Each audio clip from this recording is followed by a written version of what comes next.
दिल्ली के विधानसभा चुनाव के नतीजे आए 11 दिन हो चुके हैं। भाजपा ने विधायक रेखा गुप्ता को मुख्यमंत्री बनाने का ऐलान किया है। रेखा गुप्ता 20 फरवरी को रामलीला ग्राउंड में मुख्यमंत्री पद की शपथ लेंगी। ऐसे में इतिहास को देखा जाए तो कुछ हालिया चुनावों में भी भाजपा ने चुनाव से पहले मुख्यमंत्री का चेहरा घोषित नहीं किया, बल्कि नतीजे आने के बाद ही पार्टी ने सीएम के नाम का ऐलान किया, फिर चाहे राजस्थान की बात हो या मध्य प्रदेश की। ऐसे में आइए जानते हैं कि दिल्ली के चुनाव से पहले कहां-कहां भाजपा ने जीत के बाद मुख्यमंत्री के पद के नाम के ऐलान के लिए कुछ इसी तरह की देरी की, उन राज्यों में कौन-कौन दावेदार थे और किसका चुनाव हुआ था, इसके लिए भाजपा में कैसे जद्दोजहद चली थी। इसके अलावा दिल्ली में इस बार कौन-कौन मुख्यमंत्री पद का दावेदार था और किसको चुना गया, आइए जानते हैं विस्तार से। आपको बता दें कि दिल्ली से पहले विधानसभा चुनाव में भाजपा की सबसे ताजा जीत महाराष्ट्र में आई। यहाँ पार्टी ने विधानसभा चुनाव शिवसेना और एनसीपी के साथ मिलकर लड़ा। महायुति ने 288 में से 235 सीटों पर जीत हासिल की। अकेले भाजपा ने इनमें से 132 सीटें जीती। वहीं शिंदे शिवसेना को 57 और अजित पवार की एनसीपी को 41 सीट मिली। महाराष्ट्र में 23 नवंबर को नतीजे आए थे। भाजपा इसमें सबसे बड़ी पार्टी बनकर उभरी, लेकिन यह चुनाव शिवसेना नेता मुख्यमंत्री एकनाथ शिंदे और उनकी योजनाओं के चेहरे पर लड़ा गया था। ऐसे में महायुति में सीएम पद को लेकर गहन मंथन हुआ। आखिरकार 11 दिन बाद फडणवीस को महाराष्ट्र का नया मुख्यमंत्री बनाए जाने का ऐलान किया गया। महायुति में यह फैसला शिंदे को मनाने के बाद ही हुआ है। हरियाणा में विधानसभा चुनाव पिछले साल अक्टूबर के महीने में हुआ। राज्य में 8 अक्टूबर को नतीजे का ऐलान हुआ। इसमें भाजपा ने एग्जिट पोल्स में हुए दावों को गलत साबित करते हुए 90 में से 49 सीटें हासिल की थीं। भाजपा ने इन चुनावों से पहले किसी मुख्यमंत्री के चेहरे का ऐलान नहीं किया था, लेकिन चुनाव तक मुख्यमंत्री नायब सिंह सैनी के चेहरे पर ही लड़ा गया था। हरियाणा में नतीजे पक्ष में आने के बावजूद भाजपा ने यहां मुख्यमंत्री पद के चेहरे पर मुहर लगाने में 8 दिन ले लिए। 16 अक्टूबर को राज्य में विधायक दल की बैठक के बाद एक बार फिर नायब सिंह सैनी को ही मुख्यमंत्री बनाने का ऐलान हुआ। देश में 2024 के लोकसभा चुनाव के ऐलान के साथ ही ओडिशा में विधानसभा चुनाव का ऐलान हो गया। राज्य में 4 चरण में मतदान कराए गए। राज्य में नतीजों का ऐलान 4 जून को ही हो गया, लेकिन मुख्यमंत्री चेहरे के ऐलान में यहां भी 7 दिन का समय लग गया। मोहन चरण मांझी का शपथ ग्रहण नतीजों के 8 दिन बाद 12 जून को हुआ। आपको बता दें कि भाजपा ने यहां भी मुख्यमंत्री पद के चेहरे का ऐलान नहीं किया था। ओडिशा में इससे पहले 24 साल से बीजू जनता दल का शासन रहा और नवीन पटनायक मुख्यमंत्री रहे, लेकिन 2024 के विधानसभा चुनाव में भाजपा ने ऐतिहासिक प्रदर्शन किया। भाजपा ने 147 सदस्यीय विधानसभा में 78 सीटें जीती और राज्य में पहली बार बहुमत हासिल किया। अरुणाचल प्रदेश में भाजपा ने जबरदस्त प्रदर्शन करते हुए 60 में से 46 सीटें हासिल की। यहां 10 सीटों पर तो भाजपा के विधायक निर्विरोध निर्वाचित हुए थे। इनमें 2016 से राज्य के मुख्यमंत्री रहे पेमा खांडू का भी नाम शामिल रहा। लगातार तीसरी बार सत्ता हासिल करने की वजह से पेमा खांडू के सामने भाजपा का कोई भी नेता चुनौती नहीं देता दिखा।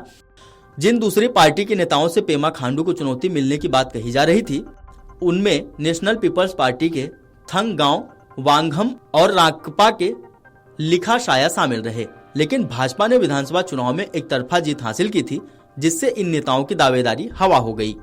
बात करें मध्य प्रदेश की, तो यहाँ 230 विधानसभा सीटों के लिए 17 नवंबर को वोट डाले गए थे। इसके नतीजे 30 नवंबर को जारी हुए थे। नतीजों में भाजपा को प्रचंड बहुमत के साथ जीत हासिल हुई थी। आंकड़ों पर नजर डालें तो भाजपा के हिस्से में 163 सीटें आई, जबकि कांग्रेस को 66 सीटों से ही संतोष करना पड़ा। भाजपा ने यह चुनाव मध्य प्रदेश के 4 बार के मुख्यमंत्री शिवराज सिंह चौहान के नेतृत्व में लड़ा था। मध्य प्रदेश में भाजपा को बहुमत मिलने के बाद सियासी हलकों में चर्चा थी कि शिवराज सिंह चौहान एक बार फिर मुख्यमंत्री बनेंगे, लेकिन कई सांसदों के इस्तीफा देने के बाद विधानसभा चुनाव लड़ने की वजह से ऐसी अटकलें लगने लगी थी कि भाजपा किसी और बड़े चेहरे को मध्य प्रदेश का सीएम बना सकती है। लेकिन पार्टी ने नतीजों के करीब 8 दिन बाद उज्जैन दक्षिण विधानसभा सीट से विधायक मोहन यादव को मुख्यमंत्री बनाने का ऐलान किया। उन्होंने 13 दिसंबर को शपथ ली थी। मध्य प्रदेश के साथ छत्तीसगढ़ में भी विधानसभा चुनाव के नतीजे 3 दिसंबर को आए थे। इनमें भाजपा ने राज्य की 90 में से 54 विधानसभा सीटों पर जीत हासिल की। वहीं कांग्रेस को 35 सीटें हासिल हुई। भाजपा ने इस चुनाव में किसी चेहरे का ऐलान नहीं किया था। छत्तीसगढ़ में विधानसभा चुनाव से पहले 3 बार के मुख्यमंत्री रहे रमन सिंह को मुख्यमंत्री पद का दावेदार माना जा रहा था। उनके सीएम बनने की संभावना कितनी प्रबल थी, इसका अंदाजा इसी बात से लगाया जा सकता है कि विधायक दल की बैठक में शामिल होने से पहले उन्होंने कहा था कि छत्तीसगढ़ में डिप्टी सीएम ही बनेंगे, लेकिन विष्णुदेव साय को सीएम बनाए जाने के ऐलान के बाद पार्टी से जुड़े नेताओं का कहना है कि पूर्व मुख्यमंत्री रमन सिंह ने मुख्यमंत्री पद के लिए विष्णुदेव साय के नाम का प्रस्ताव रखा था। विधायक दल की बैठक के दौरान रमन सिंह के पास एक कॉल आई थी। उन्होंने बाहर जाकर बात की। कयास लगाए जा रहे हैं कि यह कॉल दिल्ली से आया था। मध्य प्रदेश छत्तीसगढ़ की तरह ही राजस्थान में भी नतीजों की घोषणा हुई। राजस्थान की 200 सीटों में से भाजपा ने 115 पर कब्जा जमाया, वहीं कांग्रेस को 70 सीटें मिल पाईं। भाजपा के चुनाव में जीत के साथ ही राज्य में एक बार फिर वसुंधरा राजे को सीएम बनाए जाने की अटकनें लगने लगी थी। चौंकाने वाली बात तो यह है कि राजस्थान में जब मुख्यमंत्री पद के चेहरे को लेकर अटकलें लगाई जा रही थी, तब इस चर्चा में सांसदों से लेकर कई कद्दावर विधायकों का मानना था। लेकिन सीएम के लिए भजनलाल शर्मा के नाम पर इक्का दुक्का जगह ही चर्चा हुई। यहाँ तक कि 15 दिसंबर को विधायक दल की बैठक से पहले हुए फोटो सेशन में वे चौथी पंक्ति में बैठे थे। इसके कुछ देर बाद भाजपा ने उनका नाम प्रदेश के नए मुख्यमंत्री के लिए घोषित कर दिया। दिल्ली में नए मुख्यमंत्री के तौर पर रेखा गुप्ता के नाम का ऐलान हो चुका है। दिल्ली में भाजपा के नवनिर्वाचित विधायकों की आज बैठक हुई, जिसमें उन्होंने विधायक दल का नेता चुना। 20 फरवरी को वे उपराज्यपाल वीके सक्सेना से मिलकर सरकार गठन करने का दावा पेश करेंगी और इस दिन रामलीला मैदान में नई सरकार का शपथ ग्रहण होगा। सरकार की कमान किसके हाथ में होगी, इसका खुलासा मध्य प्रदेश, राजस्थान, छत्तीसगढ़ की तर्ज पर विधायक दल की बैठक में ही हुआ है। Video desk अमरउजाला.com।